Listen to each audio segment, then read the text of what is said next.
No, I don't think he said that. Conservatives, his aides are saying as a general matter, take the position that you should not punish your friends and reward your enemies. And Canada has become trouble recently. I suppose, I mean, it's always I might add, the worst Americans who end up going there, for the Tories after the Revolutionary War, the Vietnam draft dodgers after Vietnam, and now after this election you have the blue state people moving up there.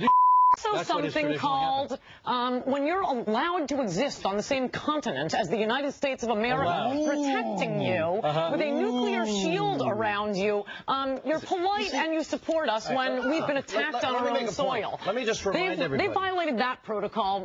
They need us. They better hope the United States doesn't roll over one night and crush them. They are lucky we allow them to exist on the same continent. Amazing here, the arrogance of some people on the right, and saying we allow them to be on the same continent as we are. We allow them to They are lucky. Yeah, that's right. It's very nice of you to allow Canada to be our neighbor. You know, it's called geography. We don't really have a choice. We have to live in a global community. We could have taken them over. Wait. We could have taken them over? Is that what you want? Yeah, but no, all I want is the western portion, the ski areas, cowboys, and right-wingers. You know, Ann, you make great. I gotta admit, Ann, you make great copy. You say things which get quoted. No, it's They're true. very funny. They're very entertaining. It's true. I mean, look at But Canada. that's the height of arrogance. They don't even need to have an army because they are protected because they are on the same continent with the United States of America. If we were not the United States of America, Canada would, I mean, their trading partner. We keep their economy. We're the number one trading partner. We do more than $1 billion of business a day. And not only that, 85% of Canada's exports go to this country, and they're also our top external source of energy.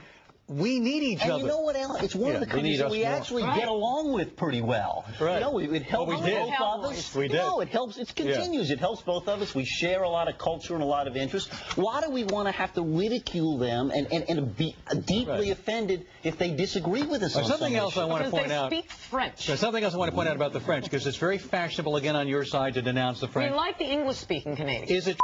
Without the U.S., Canada is essentially Honduras, but, you know, colder and much less interesting. And I think that makes Canadians, the dependence that Canada has on the United States makes Canadians, understandably, resentful.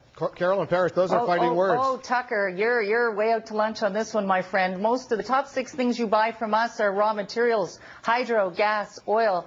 You need us more than we We exploit your natural resources, that's true. But in the end, Canadians with ambition move to the United States. That's been the trend for decades. That says something not very good about Canada.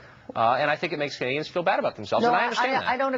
Again, just to restate a pretty obvious point that I know is foremost in your mind, Ms. Parrish, Canada needs the United States. The United States does not need Canada. But you can say that. But I think if Canada were responsible for its own security, if you'd be invaded by Norway if it weren't for the United States. Well, we're a very secure nation because we haven't ticked off the rest of the world. We march with the world. We're not out of step. No, absolutely. The countries will remain allies, and there will always be politicians who see it to their benefit to stomp on Bush dolls. But no, I don't think the average Canadian feels it. Well, the average Canadian is busy dog sledding. You know that.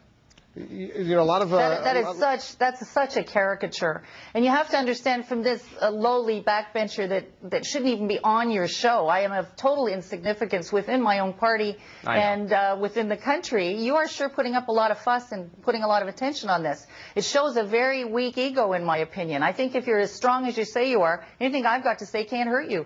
I will point out to our viewers as well as to Carolyn Parrish that Tucker Carlson often speaks with tongue in cheek. Is that a fair assessment, Tucker? Just want to make sure our viewers don't literally believe every word that you're saying. Well, I don't think every Canadian is dog sledding at all times, but I do think there's a lot of dog sledding in Canada. Yeah, I do think that's true. You know that's true, Carolyn. There's curling too, but there's a lot of dog sledding. No, there's not a lot of dog sledding. There's a lot of dog walking, my friend, not a lot of dog sledding. Welcome to our century.